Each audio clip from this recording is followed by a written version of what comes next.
Dan kami kasihi Bapak Ibu guru sekalian berkenan hadir dalam kegiatan aksi nyata diseminasi budaya positif SMP Yosuda Solo. Kegiatan ini di hari ini akan dibawakan oleh narasumber hebat kita yang merupakan teman rekan kerja kita, Ibu Ansel Manggulian SPD yang adalah JDP angkatan 10. Kita bertepuk tangan buat Ibu Ansel yang mengawali kegiatan kita di sana. Kita masuk dalam doa menyatakan dipimpin oleh Ibu Eja Bukazara pada Ibu Wakil Sebelum kita memulai kegiatan kita pada hari ini, sebagai manusia yang percaya kepada Tuhan, mari tunduk sejenak di hadapan Tuhan dan kita berdoa. Dalam nama Bapa dan Putra dan Roh Kudus, amin. Limpah syukur kami haturkan kepadamu Bapa di surga atas segala rahmat, berkat serta perlindungan yang boleh kami terima dari pagi hingga saat ini.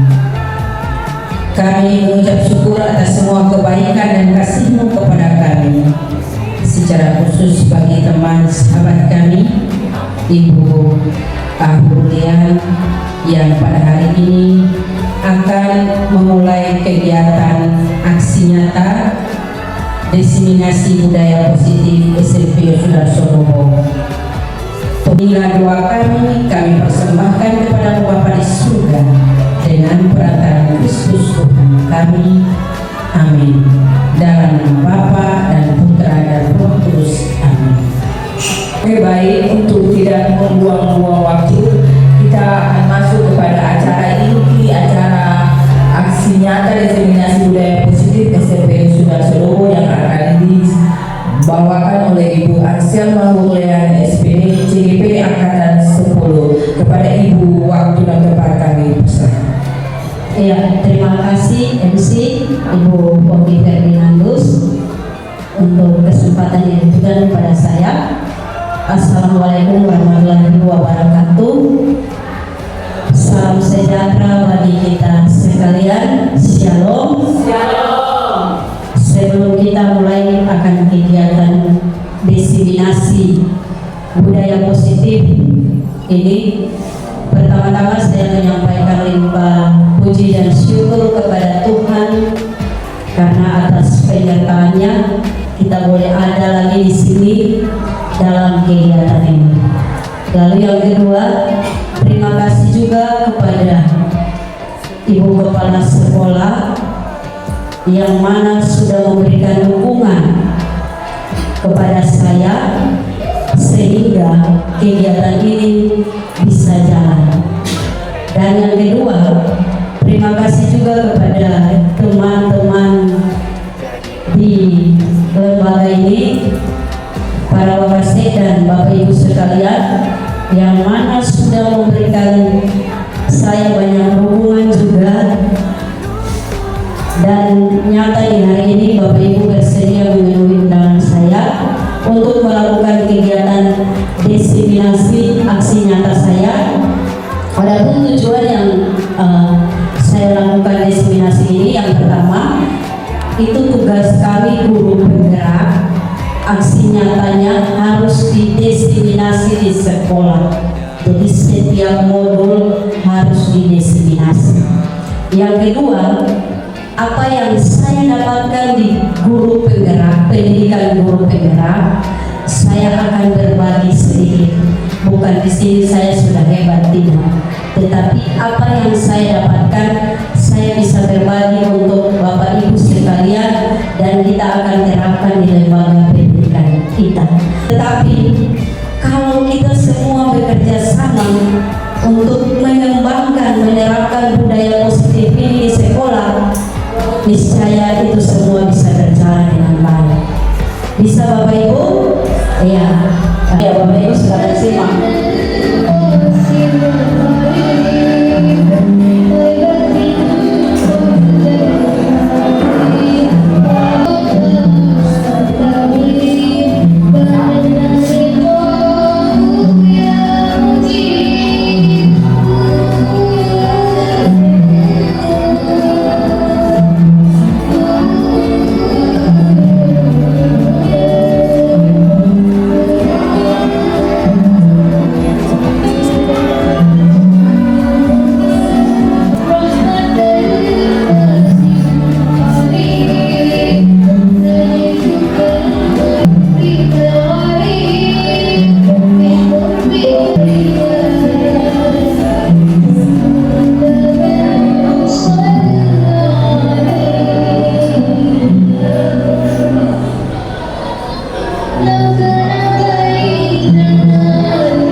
Video tadi mungkin ada Bapak Ibu yang ingin memberikan komentar. Ya, Ibu Foni dulu, silakan. Oke, baik yang tadi dipaparkan dengan saya berkesimpulan begini bahwa itu sosok guru yang tidak mengenal siswa. Sosok guru yang tidak mengenal siswa. Terkadang guru yang lebih dekat dengan siswa yang memahami karakter siswa. Ini benar-benar terima kasih.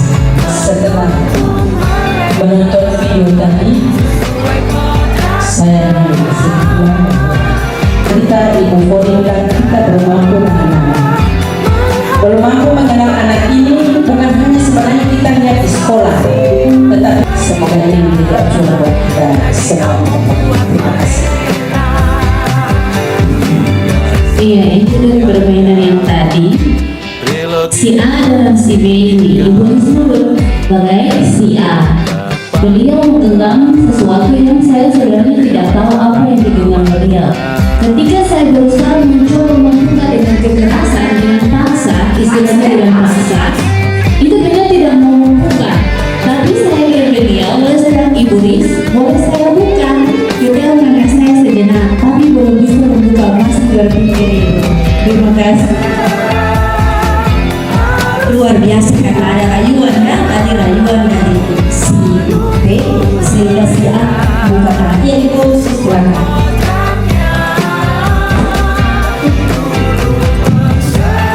Terima kasih atas kesempatan yang diberikan pada saya dan Ibu Ratu. Kadang kami sulit mendengarkan apa yang ada pada kami. Pada hari itu misalnya hal yang baik seperti yang kita ikut ini, dia membuka, dia membawa kita untuk harus bisa membuka diri untuk bisa menerima apa yang mungkin teman-teman atau adik-adik yang bisa kasih masukan sama kami untuk bisa berubah. Jadi ini menyangkut satu perubahan mungkin dari saya. Terima kasih luar biasa Bapak Ibu. Ini berkaitan dengan posisi kontrol kita sebagai guru. Permainan ini luar biasa. Si A dia mempertahankan apa yang dia punya. Dipaksa dengan rayuan, dengan apa saja. Saya mau tanya tadi ketika A, B paksa buka. Ada yang saya mau tahu bukan? Dia tahan terus, berarti seseorang mau berubah diri itu dari dia sendiri. Tergantung si A tadi, saya tidak mau buka, saya mau buka diri untuk teman saya. Jadi untuk merubah orang lain, kita tidak bisa merubah anak kita seperti ini Bapak Ibu. Tidak bisa, pasti punya proses.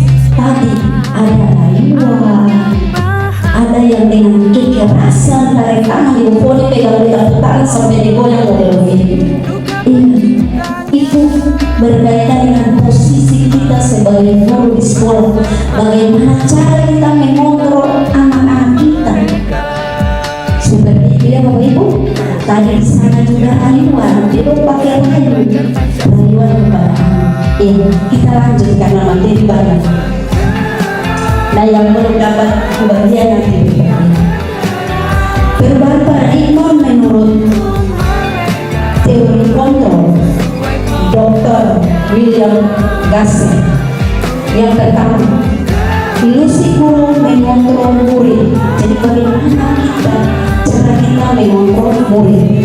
Yang kedua, ilusi bahwa semua penguatan positif, efektif dan bermanfaat. Bapak Ibu, ketika kita berusaha untuk mengontrol guru dan murid,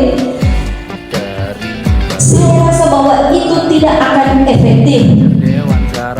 Bapak Ibu setiap hari dikontrol, jangan ribut, harus catat, jangan keluar sebelum jam istirahat, jangan bermain sebelum jam istirahat. Tapi kalau itu tidak keluar dari dia punya diri, niscaya akan tidak terjadi. Jadi harus keluar dari dia punya diri. Lalu bahwa semua penguatan positif, efektif dan bermanfaat. Ada juga berhasil, ada juga tidak berhasil. Lalu ada ilusi bahwa kritik dan membuat orang merasa bersalah dapat menguatkan karakter. Tidak baik. Karakter anak itu kadang kalau kita langsung voice mereka begini, anak itu tidak akan berhasil. Lalu yang ketiga, ilusi bahwa orang dewasa memiliki hak untuk memaksa. Ini terjadi di sekolah. Anak-anak saya tidak mau tahu minggu depan tugas harus dikumpul, tanpa kita tahu bahwa anak ini mengerti apa yang kita kasih kepada mereka dan tidak. Ini menurut teori William Glasser. Apa makna disiplin, Bapak Ibu? Bapak Dion bisa apa itu disiplin? Mungkin menurut Bapak Dion, silakan. Baik, terima kasih atas kesempatan yang diberikan. Menurut saya disiplin itu misalnya yang pertama buat kita sebagai guru, perlu kita ketahui bahwa tugas dan tanggung jawab kita yang paling penting itu mendidik dan memberi yang baik kepada seluruh siswa. Kemudian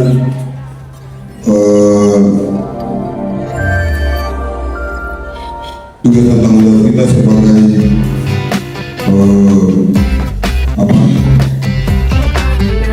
mengajar di sekolah dan siap melakukan aktivitas dengan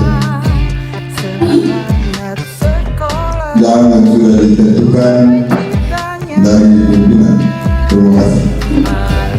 Oke, ada lagi Bapak Ibu makna disiplin? Apa itu disiplin? Ya, Yurisma silakan. Ya, terima kasih. Menurut saya disiplin itu cara bagaimana kita mentaati. Kalau kita berbicara tentang disiplin berarti apa yang harus kita taati. Misalnya guru jam 7.30 anak-anak itu sudah di kelas, berarti disiplinnya kita terapkan di sini waktu. Saya spesifikasikan, saya khususkan untuk waktu, karena bagaimana anak-anak mau disiplin kalau guru saja tidak disiplin. Ya, mungkin itu dari saya. Terima kasih. Iya, luar biasa. Dan disiplin, disiplin itu berasal dari bahasa Latin disiplina, yang artinya belajar. Makna asal dari kata ini berkonotasi dengan disiplin diri murid-murid Sokrates dan Plato. Ini menurut bahasa Latin. Disiplin diri membuat orang menggali potensi menuju sebuah tujuan apa yang dia hargai. Namun dalam budaya kita makna disiplin telah berubah menjadi sesuatu yang dilakukan seseorang pada orang lain untuk mendapatkan kepatuhan. Bisa ya Bapak Ibu? Kecenderungan umum adalah menghubungkan kata disiplin dengan ketidaknyamanan, bukan dengan apa yang kita hargai atau pencapaian suatu tujuan saya. Disiplin adalah kemampuan memerintah diri sendiri dalam mengontrol dan menguasai diri untuk memilih tindakan yang mengacu pada nilai-nilai yang kita hargai dengan penuh tanggung jawab tanpa terperintah oleh orang lain. Nilai-nilai yang kita hargai adalah nilai kebijakan, itu sifat positif manusia yang merupakan tujuan mulia yang ingin dicapai setiap individu. yaitu nilai-nilai dalam profil pelajar Pancasila. Berkaitan dengan disiplin ini, ada 5 kebutuhan dasar manusia, yaitu setiap orang itu berbeda, Bapak Ibu. Setiap orang itu berbeda. Kita harus berusaha memahami pandangan orang lain tentang dunia. Bapak Ibu, kita lihat di sini, setiap orang memiliki gambaran yang berbeda-beda. 5 kebutuhan dasar manusia. Yang pertama itu bertahan hidup. Kita memiliki itu, betul atau tidak Bapak Ibu? Kita memiliki.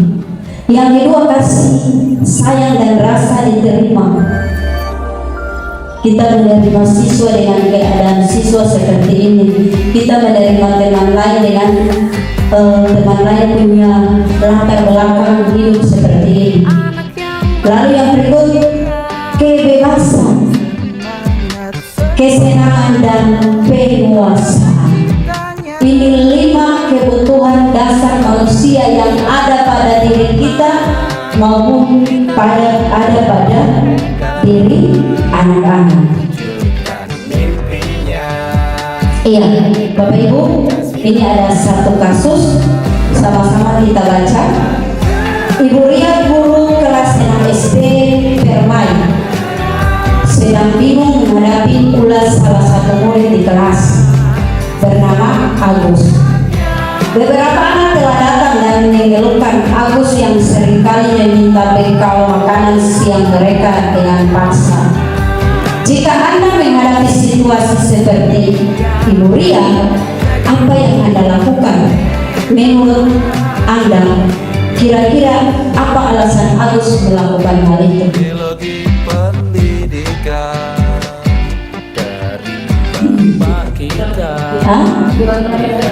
Kurangnya perhatian. Oke, apa lagi?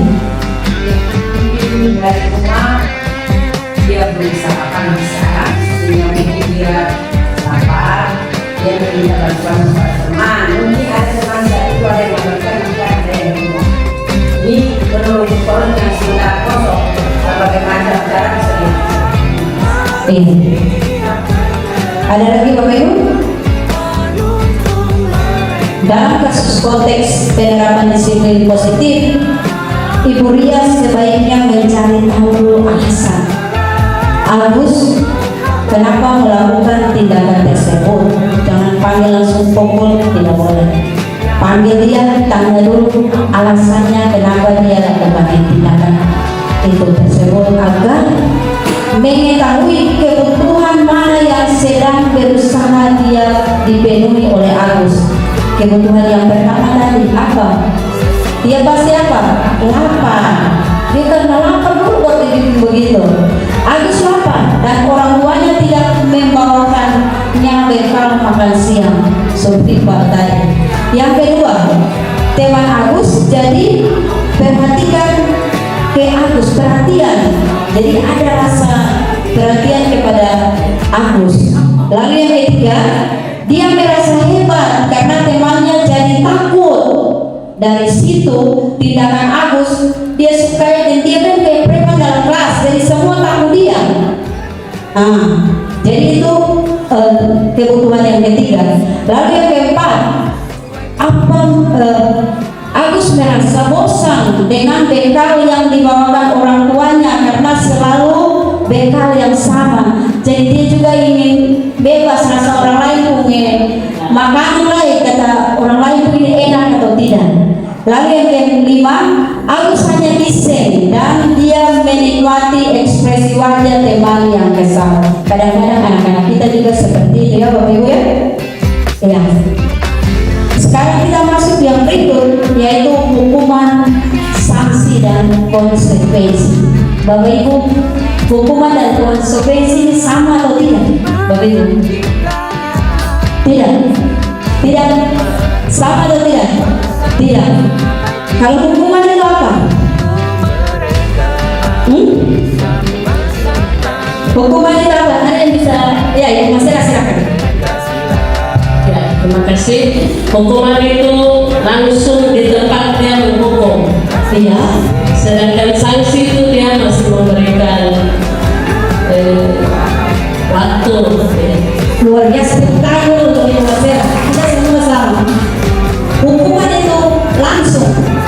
dia datang, kamu kenapa terlambat? Pilih kotor, sepeda sendiri. Itu seperti itu hukuman. Kalau konsekuensi datang masuk di kelas terlambat, panggil dia sendiri, Alda kenapa tadi terlambat? Ibu, saya bangun terlambat. Oh, bangun terlambat? Iya, karena Alda datang terlambat 15 menit, silakan ikut pelajaran. Tetapi sebentar, waktu jam istirahat 15 menit kemudian, Alda tetap belajar untuk menggantikan pelajaran yang tadi sudah terlambat. Jadi konsekuensi itu karena ada alasan. Jadi kita kan alasannya dulu. Tapi kalau hukuman itu tidak. Oke. Ini satu kasus lagi Bapak Ibu. Ibu kurang menguasai pelajaran matematika, sehingga pada saat pelajaran tersebut berlangsung, dia lebih banyak berdiam diri atau menggambar di buku pelajarannya. Pada saat guru matematikanya Pak Seno menanyakan pertanyaan, Ibu mencari buku dan tak sengaja menjatuhkan tasnya dari kursi serta tiba-tiba menjadi gagap pada saat berupaya menjawab. Seluruh kelas pun tertawa melihat perilaku Ibu yang berbicara tergagap dan terkejut tersebut. Pak Seno pada saat itu membiarkan teman-teman IPA menertawakan IPA yang tergagap dan malu luar biasa, dan malahan meminta IPA untuk maju ke depan dan berdiri di depan kelas sambil menunjuk hidungnya karena tidak bisa menjawab pertanyaan dari Pak Seno. Kelas makin gaduh dan anak-anak pun tertawa melihat IPA di depan kelas memegang hidungnya. Bapak Ibu, apakah Anda setuju dengan tindakan Pak Seno terhadap IPA? Luar biasa. Lalu yang nomor 2, menurut Anda tindakan Pak Seno terhadap IPA adalah sebuah hukuman atau konsekuensi? Iya, hukuman. Oke. Mengapa? Karena langsung. Oke. Tepuk tangan untuk kita semua. Kita lanjut.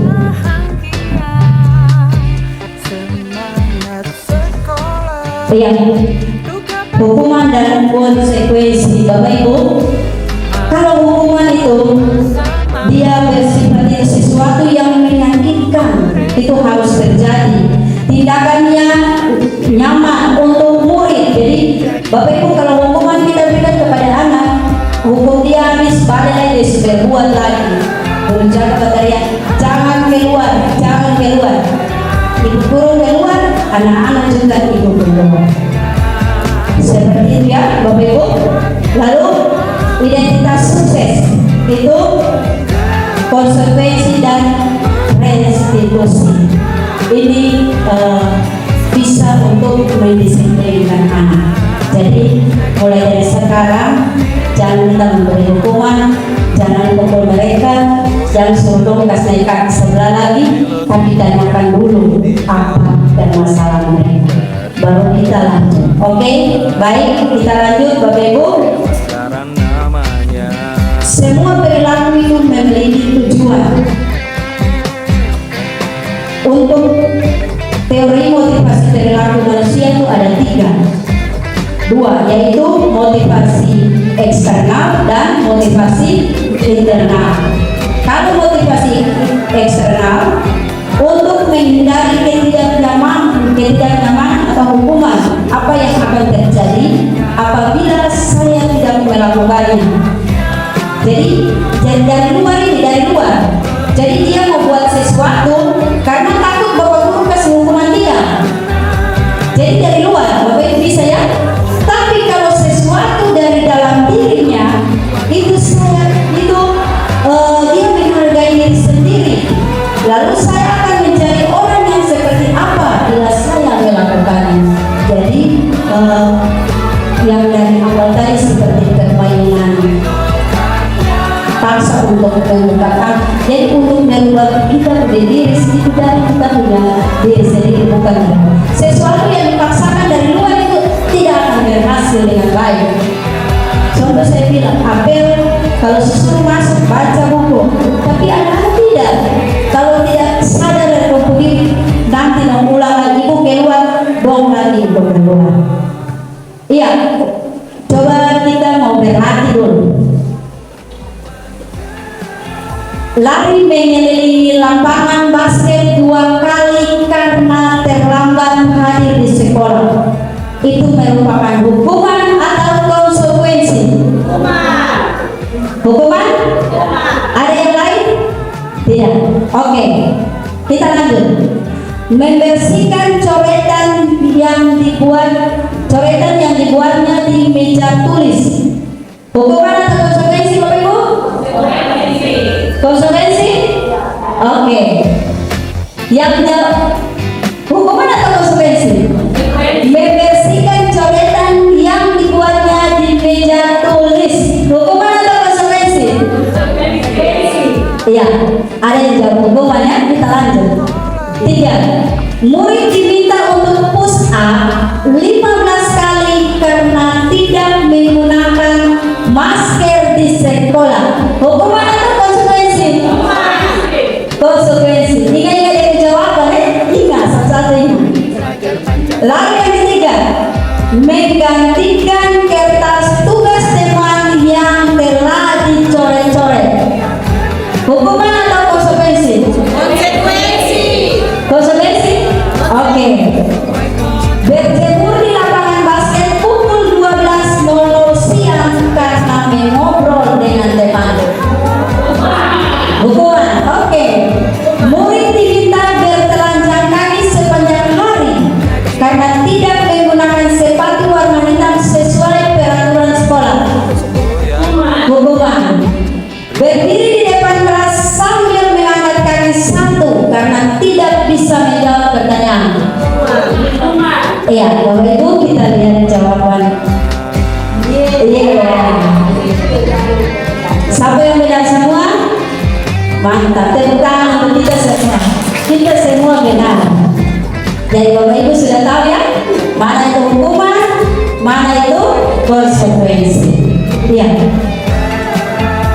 Terakhir dari materi ini, yaitu restitusi posisi kontrol guru.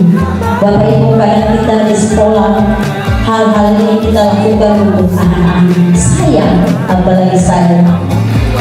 Apakah kita sebagai penghukum? Apakah kita sebagai pembuat merasa bersalah? Apakah kita sebagai teman? Apakah kita sebagai pemantau? Apakah kita sebagai manajer? Bapak Ibu pilih dulu. Siapa mau posisi? Yang mau posisi penghukum kesehatan? Tidak.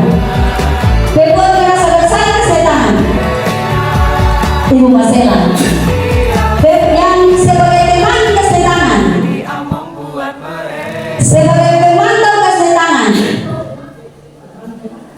Oke. Yang sebagai manajer kasih tangan. Iya, tapi yang lain bagaimana? Hah? Teman. Ulang. Bapak Ibu, ini 5 posisi kontrol guru yang biasa kita lakukan di sekolah. Sekarang pertanyaan, yang sebagai penghukum kasih tangan, pembuat merasa bersalah kasih tangan? Tidak ada. Satu. Teman kasih tangan? Banyak. Pemantau kasih tangan? 2 orang. Manajer kasih tangan? Tidak ada yang mau jadi manajer. Oke, Bapak Ibu tepuk tangan. Barang ini kita sekali buat. Ini Bapak Ibu, pernyataan sungguh kecewa sekali. Kamu tidak pernah melakukannya. Kamu ini. Itu sebagai penghukum. Ayolah lakukan demi ibu. ditegur oleh Bapak Kepala Sekolah. Ayo, mari anak-anak masuk di kelas belajar. Ayo anak-anak ambil buku. Itu sebagai teman. Lalu, apakah kamu mau mendapatkan stiker bintang hari ini anak-anak? Itu sebagai pemantau. Jadi ada latihan. Jadi dorong buat sesuatu itu karena ada apa? Lalu manajer, bagaimana kamu bisa menyelesaikan masalah ini? Apa yang kamu lakukan tadi, kenapa, alasannya kenapa, bisa atau tidak, itu sebagai manajer. Kalau penghukum, kamu ini selalu yang paling hari terakhir. Saya sudah di kelas, kamu baru datang karena terlambat tiap hari. Itu sebagai penghukum. Bapak Ibu, mari kita refleksikan diri. Ternyata kita ada di semua posisi ini, Bapak Ibu. Kalau jadi kita, siapa yang masih ingat dia punya guru waktu SD atau SMP? Siapa yang masih ingat kesan guru waktu SD atau SMP atau SMA? Siapa yang masih ingat? Ibu Boni? Iya, Ibu Boni ingat Ibu siapa?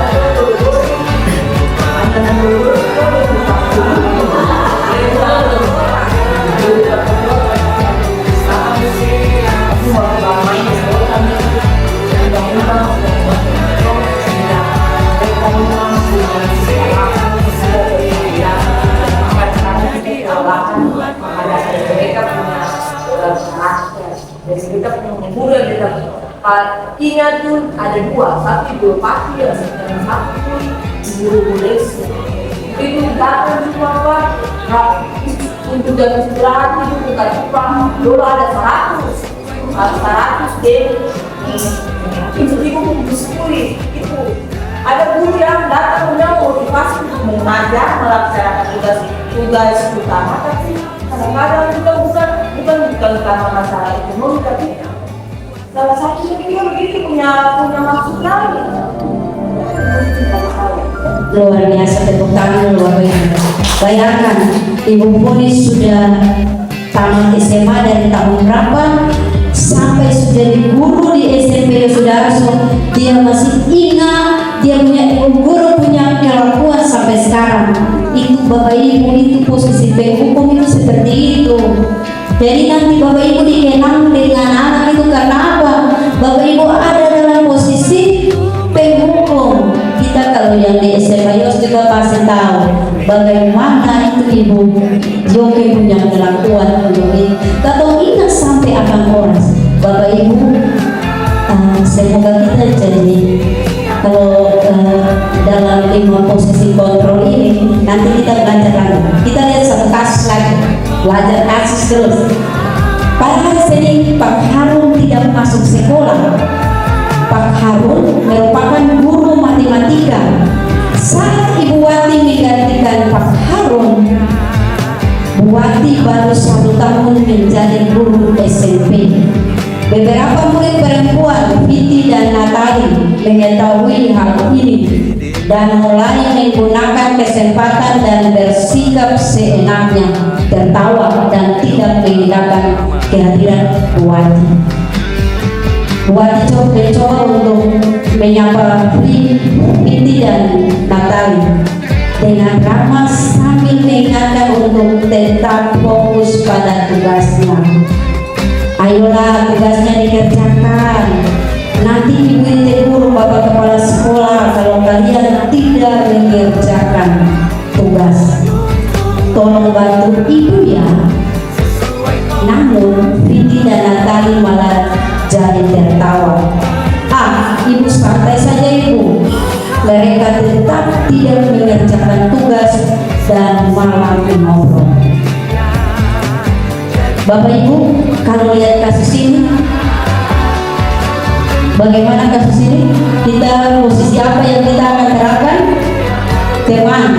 Teman ya, karena Ibu Wati berusaha untuk membujuk mereka. Tapi apa yang hasil akhirnya apa? Mereka tetap tidak mengerjakan tugas. Biar aja, gitu kan tadi. Jadi posisi teman itu begitu. Kita guru jangan terlalu jadi teman anak-anak. Nanti hasilnya, ya Bapak Ibu. Kasus yang berikut, Anto dan Dino sedang bermain bersama di lapangan basket dan tiba-tiba terlihat dalam sebuah pertengkaran adu mulut. Dino pun menjadi emosi dan mengadakan kontak fisik, menarik kemeja Anto dengan kasar sampai 3 kancingnya terlepas. Pada saat itu guru piket langsung melerai mereka dan membawa mereka ke ruang kepala sekolah. Ibu Suti sebagai kepala sekolah berupaya menenangkan keduanya, terutama Dino.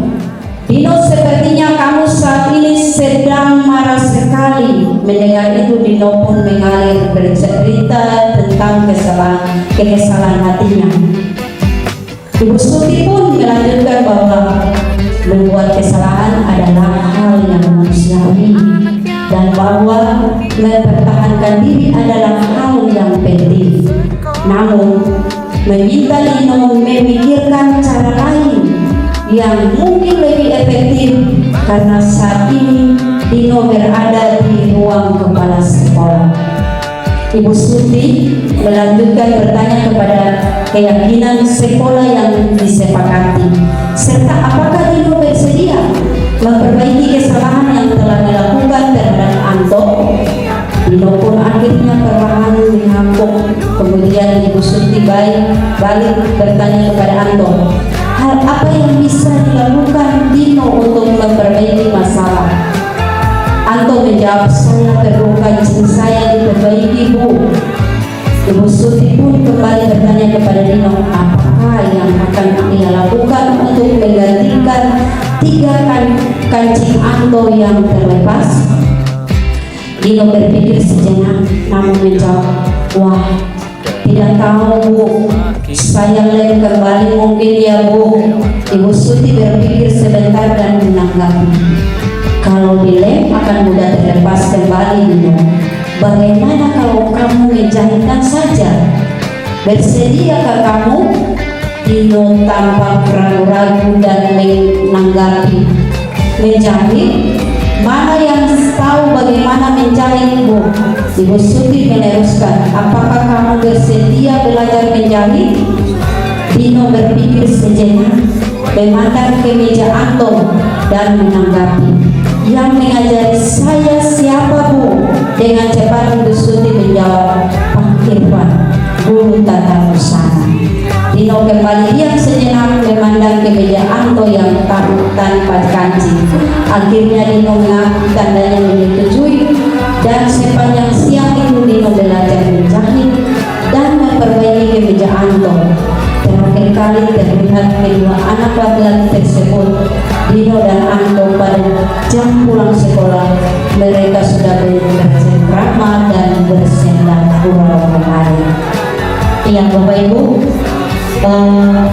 ada yang mau disampaikan dengan 2 kasus ini? Mungkin ada yang mau disampaikan? Ibu Sus, silakan, ada yang disampaikan?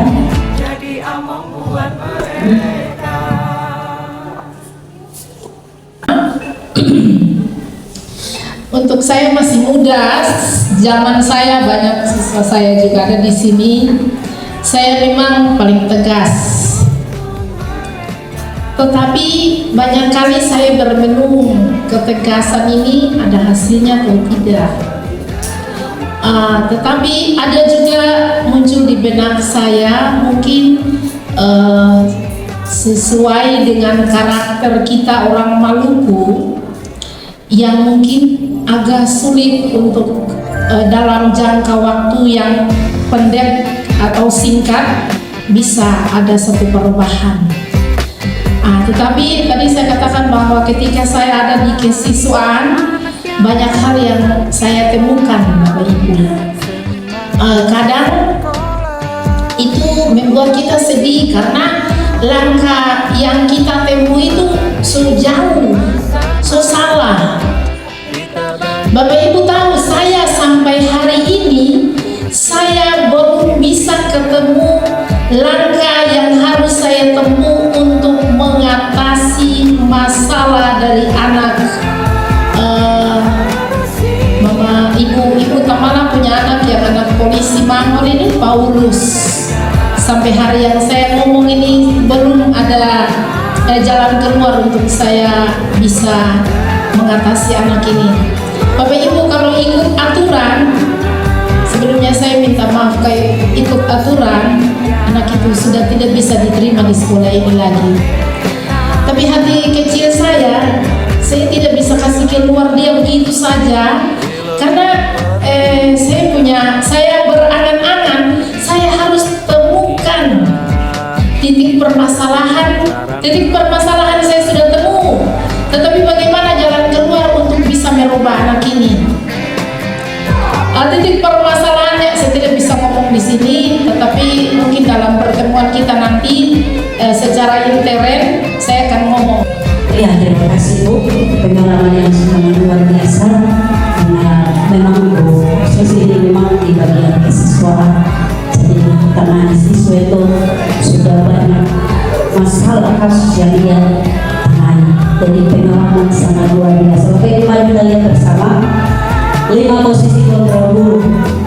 Kalau penghukum kita berkata menghadiri, kalau kamu tidak melakukan awas, hasilnya apa? Kita memberhutang. Lalu kaitannya dengan murid itu dia tidak berkualitas. Murid itu melakukan sesuatu itu di luar dia, karena nanti tidak ada hasilnya. Lalu apa yang dampak pada murid? Dia akan mengulangi kesalahan itu, Bapak Ibu. Dia akan ulangi. Lalu kalau dia berbuat rasa bersalah, seharusnya kamu sudah tahu, ibu lelah sekali mengatakan, ibu stres. Nah itu murid apa yang dihasilkan oleh murid apa? Murid meletakkan guru di dalam dunia berkualitas. Jadi dia hanya dia dengar, tapi dia jadi rasa bersalah. Dia ingat itu terus apa yang guru buat. Lalu murid dia berkata, maafkan saya. Tapi dia merasa diri paling rendah, apalagi di kelas. Dia rasa diri bahwa dia itu paling rendah dari semua orang di kelas. Lalu teman, itu guru membuat alasan untuk muridnya, ayolah lakukan demi ibu. Masa kamu tidak mau? Ingat, ibu tidak pernah bantu. Jadi kalau kita lakukan ini kepada murid, hasilnya itu akan itu murid meletakkan guru di dia sebagai orang yang sangat penting di dunia. Jadi dia buat sesuatu itu karena ada bujukan atau ada rayuan. Lalu yang berikut hasilnya itu lemah. Murid tidak mandiri. Jadi dia tidak mandiri karena tunggu Bapak Guru ini dia dulu, baru dia ikut. Pemantau pun begitu. Jadi yang lebih baik kita berusaha, saya dan Bapak Ibu berusaha sebagai posisi manajer. Seperti kasus yang tadi diterapkan, kita dekati anak, kita tanya alasannya kenapa, ulang-ulang Bapak Ibu tadi seperti dikatakan oleh Ibu Sus, mau untuk merubah anak itu tidak semudah itu. Pasti berulang-ulang kasih hadiah. Penanganan kasus kita di SMP juga sudah berjalan yang baik. Kita pilih-pilih kasus. Kalau kasus cuma di kelas, dua bakal lain ada ibu guru langsung tangani. Kalau dia tidak dengar, serahkan untuk wali kelas. Kalau kasusnya sudah keluar dan bawa kayak kemarin itu langsung serahkan ke wali kelas atau guru. Ya Bapak Ibu, ice breathing satu dulu, kita sudah cari, tinggal sedikit lagi. Ice breathing tetap di depan. Saya bilang pagi Bapak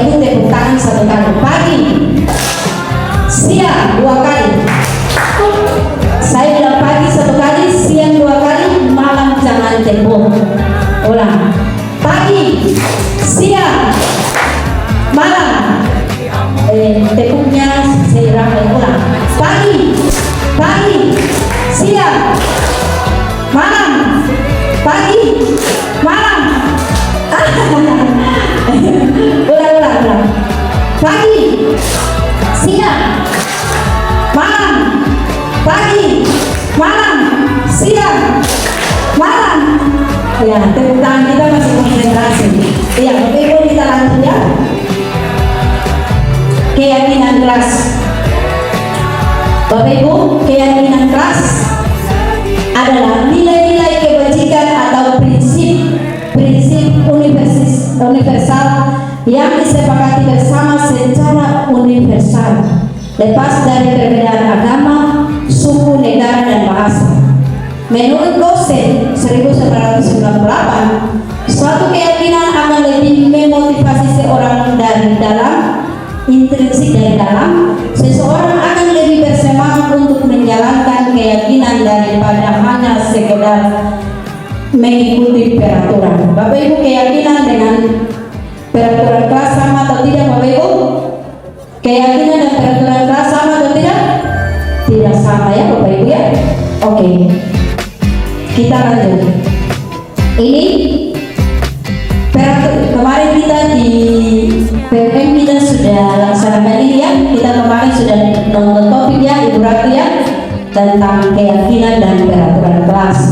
Dari peraturan kelas dia jadikan keyakinan kelas, lalu dia menghasilkan lingkungan positif dan dia menghasilkan budaya positif di sekolah. Jadi keyakinan kelas itu dia bersifat positif.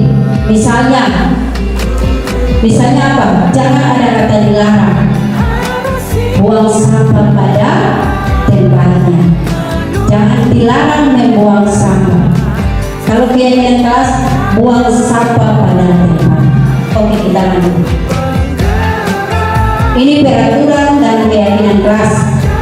Lalu ada nilai. Tadi disebutkan keyakinan kelas itu merupakan nilai-nilai kebajikan universal. Nilai apa yang diambil dari peraturan itu? Misalnya di sini, selalu kembalikan buku ke tempatnya. Nilai apa? Tanggung jawab. Jadi peraturan dibuat untuk diyakini, tapi nilai positif apa yang kita dapat dari peraturan itu. Jadi peraturan itu dia jangan, kalau Bapak Ibu buat keyakinan kelas, peraturan kelas diterapkan di kelas, jangan ada kata negatif. Jadi begini, dilarang kembalikan buku ke tempatnya, jangan dilarang, itu katanya berkonotasi negatif. Selalu kembalikan buku ke tempatnya. Nilai apa yang didapat? Tanggung jawab. Yang kedua, di sini juga ada dilarang mengganggu orang lain. Mengganggu berarti dia punya itu menghormati orang lain dan diri sendiri. Sebenarnya nanti kayak ini keyakinan kelas turun ke kesepakatan kelas itu jangan ada kata negatif. Lalu dilarang melakukan kekerasan. Keyakinan apa yang didapat?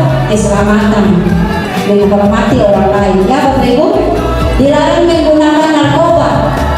Keyakinan nilainya apa? Kesehatan. Nanti Bapak Ibu kalau buat keyakinan di kelas harus kasih tahu nilai positif yang ada pada peraturan kepada anak supaya anak paham ya Bapak Ibu. Lalu jangan berlari di kelas atau koridor, itu nilai keamanan dan keselamatan. Jadi nilainya bisa 2, bisa 1. Kalau bicara tentang kesehatan berarti nilainya tentang kesehatan. Ini pembentukan keyakinan kelas. Kelas bersifat lebih abstrak daripada peraturan. Jadi kalau peraturan itu terlalu panjang, ribet. Kalau keyakinan itu hal-hal yang konkret, yang nyata di kelas, yang disepakati oleh kita bersama. Keyakinan kelas berupa pertanyaan universal. Pertanyaan keyakinan kelas dibuat dalam bentuk positif. Keyakinan kelas hendaknya tidak terlalu banyak sehingga mudah diingat dan dipahami. Keyakinan kelas sebaiknya keyakinannya sesuatu yang dapat diterapkan di lingkungan tersebut. Misalnya di dalam kelas, anak-anak dilarang apa? Jangan membawa HP sebelum Kalau ibu guru suruh baru pakai HP. Jangan ribut di kelas, jangan berbicara dengan teman. Lalu semua warga kelas ikut berkontribusi dalam pembuatan keyakinan kelas lewat kegiatan surah pendapat. Jadi disepakati oleh semua. Tanya anak-anak apa yang mereka mau untuk keyakinan kita, sehingga kalau itu keluar dari mereka berarti mereka bisa taat. Lalu bersedia meninjau kembali keyakinan kelas dari waktu ke waktu. Kalau masuk pertemuan ini, tanya lagi apakah kita setuju dengan keyakinan ini atau tidak. Kalau setuju, tetap jalankan. Kalau tidak, ada pembaruan, kita bisa sama-sama ini. Ini terakhir dari kegiatan ini, segitiga restitusi. Bapak Ibu, kegiatan ini sangat bermanfaat dan saya sudah pakai juga di beberapa anak. Aksi nyata saya juga sudah dibuat. Saya rasa segitiga restitusi ini akan membantu kita sebagai guru dan anak untuk mendapatkan memperbaiki apa yang dia lakukan. Jadi segitiga restitusi ini proses menciptakan kondisi bagi murid untuk memperbaiki kesalahan mereka. Jadi untuk mereka perbaiki sehingga mereka bisa kembali pada kelompok mereka dengan karakter yang lebih kuat. Melalui restitusi, guru dapat satu, membantu murid menjadi lebih memiliki tujuan, disiplin positif, serta memuliakan dirinya setelah berbuat salah. Memulihkan dirinya setelah berbuat salah. Terlihat di beberapa kasus tadi.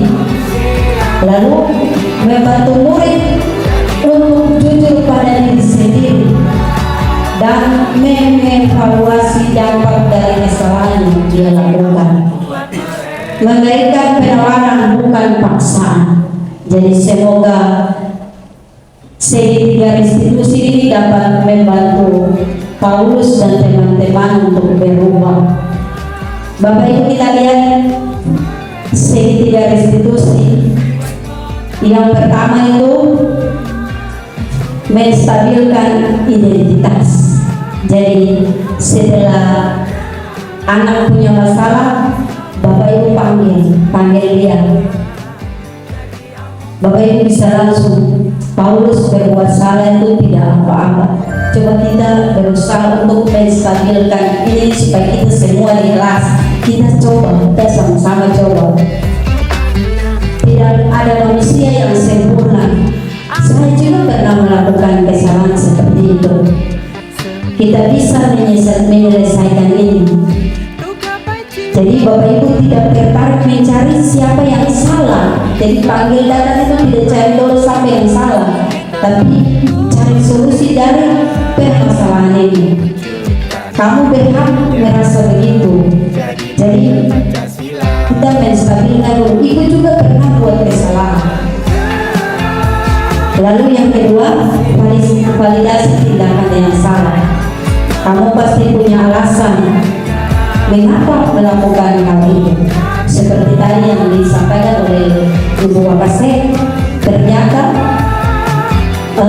si anak ratuan setelah ibu validasi tindakan, cari kesalahan, tanya-tanya mereka, ternyata dia juga yang membuat salah. Itu sebenarnya teori ini sudah dilaksanakan oleh Ibu Wakasek siswa.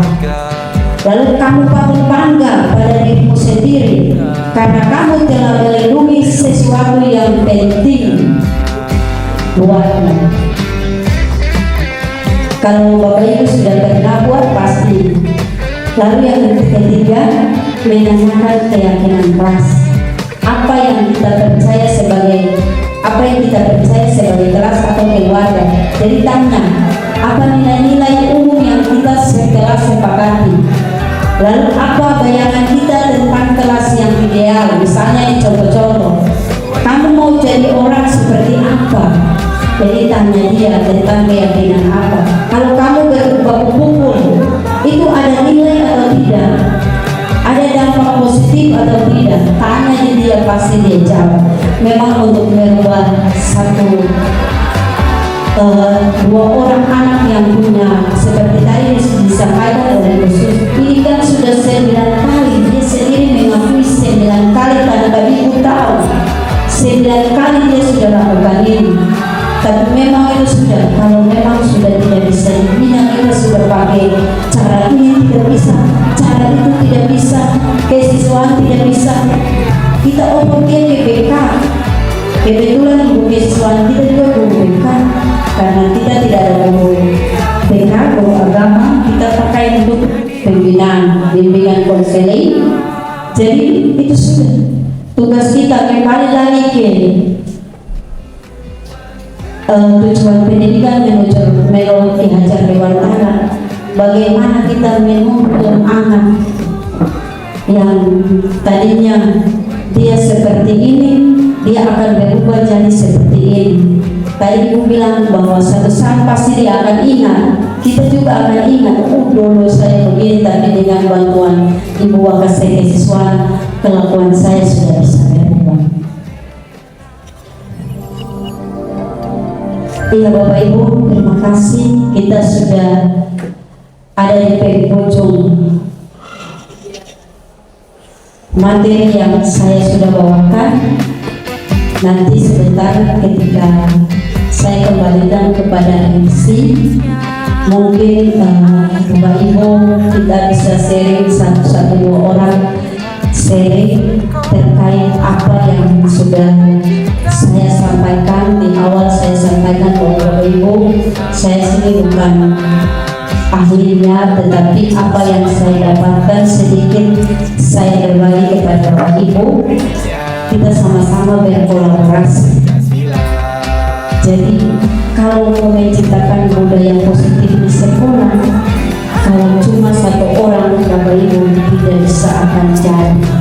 Makanya biasa Ibu Wakasek ketika ada masalah Ibu Wakasek suruh wali kelas tenang dulu, lihat dulu permasalahan mereka, ambil laporan dari wali kelas. Di sini kita berkolaborasi. Kemarin juga ada kejadian beberapa siswa langsung ditangani oleh Ibu Ame dan Ibu Poni dengan kesiswaan jalan. Jadi segala sesuatu ini kita sudah laksanakan. Segala teori-teori ada kita sudah laksanakan. Tinggal bagaimana kita menciptakan lingkungan sekolah kita yang aman, nyaman, sehingga murid datang ke sekolah dia merasa aman, dia merasa bahwa dia diterima di sekolah ini. Tentang kasus-kasus yang terjadi, kita juga sudah ada penanganan. Misalnya tadi dari wali kelas, dari guru mata pelajaran, dia ke kesiswaan. Kalau sampai di kesiswaan sudah tidak bisa lagi, kita lanjut ke kepala sekolah. Kepala sekolah bagaimana dengan ini? Saya sudah bina dan bina, tapi masih seperti ini. Jadi itu prosesnya. Terima kasih. Saya mohon maaf ketika dalam penyampaian tadi mungkin ada salah kata, kurang berkenan bagi Bapak Ibu, mohon dimaafkan. Sekian dan terima kasih. Saya kembalikan kepada MC. Oke, baik, terima kasih atas penyampaian materi saat ini. Ada satu pantun yang saya mau sampaikan saat ini. Di kota Bandung banyak melati indah dan wangi. Semua hadirin yang saya hormati, terima kasih telah menyimak presentasi ini. Kita tepuk tangan dulu. Ya, kita sekarang ada dalam sesi yang berikutnya, yaitu mungkin di kesempatan ini ada kita berbagi mungkin melewat usul saran, pertanyaan yang mau disampaikan atas hasil presentasi materi budaya positif. Di saat ini saya buka kesempatan hanya untuk 2 orang. Silakan.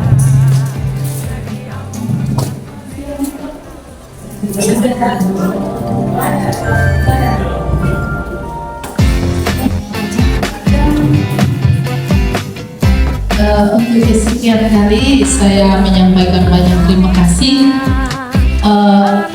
Untuk saya, apa yang sudah disampaikan tadi, sebenarnya setiap guru mungkin punya angan-angan ke situ. Mari Bapak Ibu sama-sama kita bangun budaya positif di sekolah kita agar menuju tujuan sekolah yang lebih baik lagi. Mungkin lewat kesempatan ini kita sudah bisa akhiri kegiatan kita di hari ini. Ada satu kalimat bijak yang saya mau sampaikan buat kita. Ini yaitu guru yang baik itu ibarat lilin membakar dirinya sendiri demi menolong orang lain. Sekian dan terima kasih untuk acara kita di hari ini. Kiranya dapat bermanfaat dalam melakukan tugas pelayanan kita sebagai guru yang hebat. Selamat siang dan shalom. Mengakhiri kegiatan kita di saat ini, saya minta dengan hormat Ibu Tamala untuk pimpin kita dalam doa.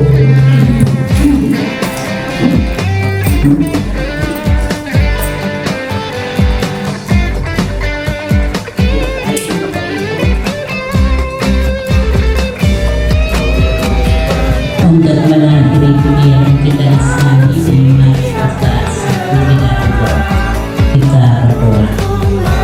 Karena atas kasih, anugerah dan penyertaan kegiatan diseminasi budaya positif yang dilakukan oleh Ibu Dian kepada anak-anak didik kami untuk merubah setiap karakter dan sifat mereka agar supaya sekolah ini dapat berkembang dengan baik ya Allah.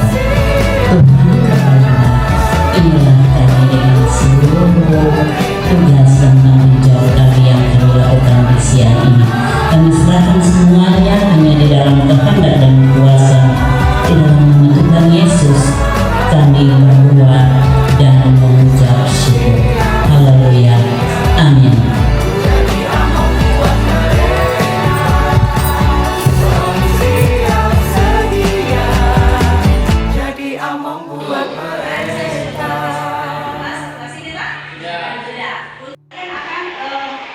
Menyampaikan hal-hal apa saja yang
kita dapat membangun dan menciptakan budaya disiplin positif di sekolah demi menciptakan lingkungan sekolah yang nyaman bagi seluruh warga sekolah. Satu pesan saya untuk kita selaku para guru. Seorang guru yang baik itu seperti lilin yang menghabiskan dirinya sendiri untuk menerangi jalan bagi orang lain. Sekian.